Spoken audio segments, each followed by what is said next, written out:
পরীক্ষা পে চর্চায় সারা দেশের সঙ্গে যোগ দিল সল্টলেকের হরিয়ানা বিদ্যা মন্দিরও। প্রধানমন্ত্রী নরেন্দ্র মোদীর পরামর্শ খুবই উপযোগী বলে মত দুই ছাত্রী শরণ্যা শেঠ ও সৌহার্দী ভট্টাচার্যদের।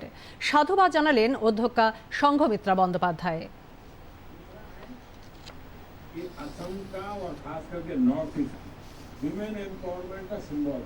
প্রধানমন্ত্রী হিসাবে উনি আমাদের অবস্থা কিংবা প্রবলেমগুলো বুঝে তার সলিউশন বের করছে, এর থেকে ভালো তো আর কিছু হতে পারে না।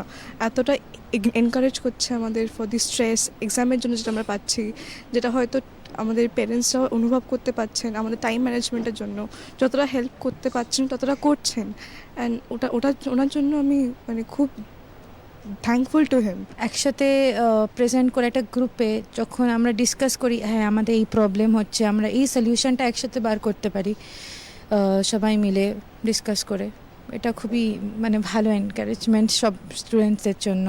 ভীষণ ভীষণ ভালো, ভাবতেই পারছি না। শুধু বাচ্চাদের থেকেও দেখুন, তারা যখন দেখে, তারা তো অলরেডি এত স্ট্রেসড, আর যখন দেখছে যে দেশের প্রধানমন্ত্রী তার এত কিছু থাকা সত্ত্বেও তিনি এত বড় একটা ইনিশিয়েটিভ নিচ্ছেন ওদের জন্য, this fact itself is so encouraging for them. ওটা তো দেখছি যে আমাদের জন্য সবাই ভাবছে, শুধু আমাদের বাবা মা বা টিচাররা নয়, আমাদের পুরো দেশ আমার সঙ্গে আছে, আমার দেশের প্রধানমন্ত্রী আমার সঙ্গে আছে, আমাদের কথা ভাবছে।